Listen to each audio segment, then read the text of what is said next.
Hello everyone, आज की इस वीडियो में हम बात करेंगे कि पुलिस सरकारी गवाह कैसे बनाती है, गवाहों की गवाही कैसे होती है, उनका क्रॉस एग्जामिनेशन कैसे होता है।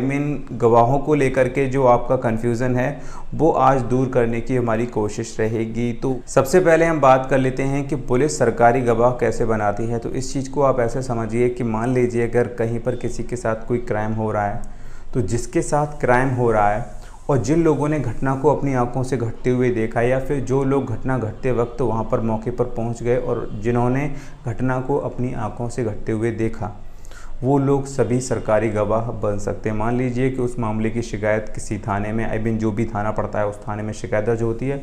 पुलिस क्या करेगी, मौके पर जाएगी और मामले को इन्वेस्टिगेट करेगी, पूछताछ करेगी। तो जो लोग वहाँ पर, जो भी मौके पर लोग हैं, मान लीजिए कि जिन लोगों के भी घर बने हुए हैं, उनसे पूछताछ करती है कि यहाँ पे इस तरह का कोई अपराध हुआ था या नहीं हुआ था। तो वो सारी बातें बताते हैं कि हाँ, इसने इस तरह से इसके गोली मारी, घटना का स्थान ये है। तो वो सारी बातें बताते हैं। तो जब पुलिस को साक्ष्य मिलना शुरू हो जाते हैं तो पुलिस क्या करती है, CRPC की धारा 161 के तहत एक फेयर लिस्ट बनाती है। ठीक है, CRPC 161 के तहत। तो उसमें क्या करती है कि जो भी गवाही दे रहे हैं, बता रहे हैं पुलिस को, उनके वो नाम लिखती है, उनकी बल्दियत लिखती है, उनका मोबाइल नंबर, उनका एड्रेस, उनकी सारी डिटेल लिखती है। लिखने के बाद जो भी वो अपनी बात बता रहे हैं उसको वो लिखती है। ऐसे उनका बयान दर्ज कर लेती है। जब पुलिस अपना कंप्लीट इन्वेस्टिगेशन कर लेती है, तो अगर पुलिस को साक्ष्य नहीं मिलते हैं, विटनेस नहीं मिलते हैं, तो पुलिस कोर्ट में FR यानी कि फॉल्स रिपोर्ट लगा देती है। इस कंडीशन में केस ख़त्म हो जाता है, किसी पर कोई आरोप नहीं आता। लेकिन अगर पुलिस के इन्वेस्टिगेशन में एविडेंस मिलते हैं, साक्ष्य मिलते हैं, विटनेस मिलते हैं, तो पुलिस कोर्ट में चार्जशीट प्रस्तुत करती है अपनी फाइनल रिपोर्ट के रूप में। चार्जशीट प्रस्तुत हो जाने के बाद एक्यूज्ड पर्सन पर केस चलना शुरू हो जाता है। केस चलने के 1-1.5 साल या 2 साल के बाद एक स्टेज आती है, प्रोसिक्यूशन एविडेंस स्टेज। इस स्टेज पर गवाहों के बयान होते हैं, जो भी सरकारी गवाह बने हैं। पुलिस ने इन्वेस्टिगेशन करते समय जो फेयर लिस्ट बनाई थी CRPC 161 के तहत, और जिन गवाहों के नाम लिखे गए थे, जिन लोगों ने पुलिस को बताया था कि हाँ मेरे सामने ये घटना घटी, पुलिस उनको गवाह बना लेती है। ठीक है, उन लोगों के बयान होते हैं कोर्ट में उनको बुलाया जाता है और उनकी गवाही दी जाती है।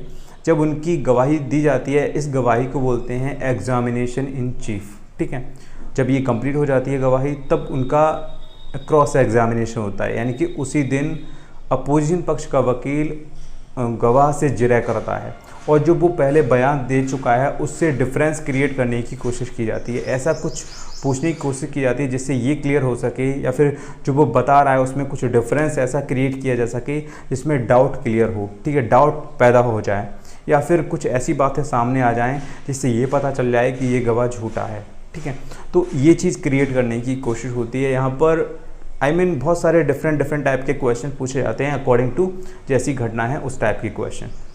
ठीक है, जैसे कि चोट मारने से लगी थी या वो चोट उनके पहले से लगी थी, क्या आपको ये पता है? ठीक है, तो वो सारी चीज़ें पूछी जाती हैं, घुमा फिरा के पूछी जाती हैं। जैसे उसके अंदर डाउट क्लियर आता है, वो कहता है नहीं, मुझे इसके बारे में क्लियर नहीं कर सकता कि उसकी चोट पहले से लगी थी या उस मारने से लगी थी।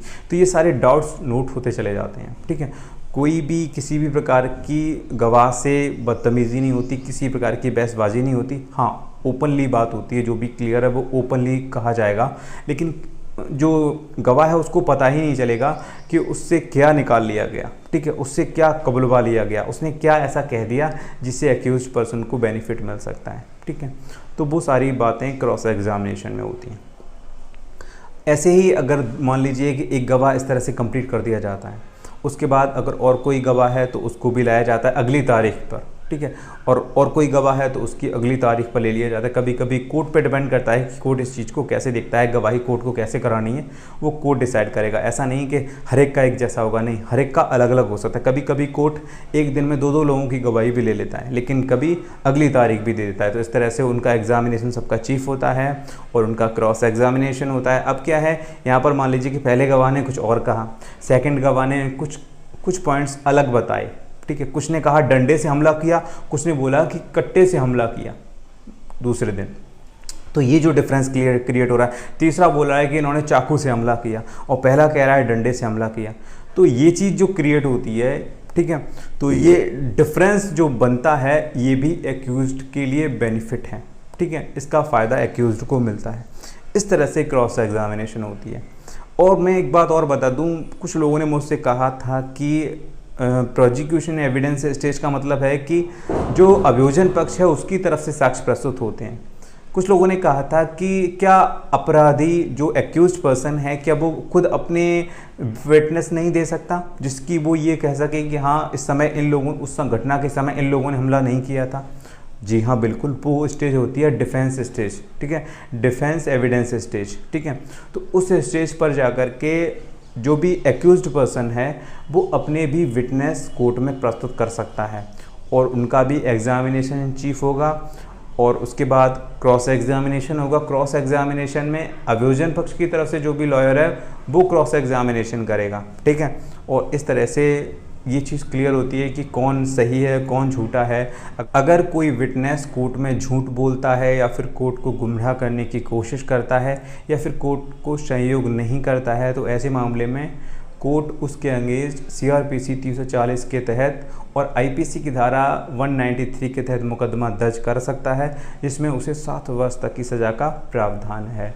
तो ये पूरा प्रोसेस है कि पुलिस सरकारी गवाह कैसे बनाती है, किस तरह से कोर्ट में चार्जशीट लगती है, किस तरह से कब कोर्ट में एविडेंस स्टेज आती है जिसे हम प्रोसिक्यूशन एविडेंस स्टेज कहते हैं, किस तरह से एग्जामिनेशन इन चीफ होता है, किस तरह से क्रॉस एग्जामिनेशन होता है। तो ये पूरा प्रोसेस है। So I hope you like this video. अगर फिर भी कोई कन्फ्यूज़न है तो आप मुझे कमेंट बॉक्स में लिख सकते हैं। चलिए मिलता हूँ एक नई वीडियो के साथ, तब तक के लिए गुड बाय।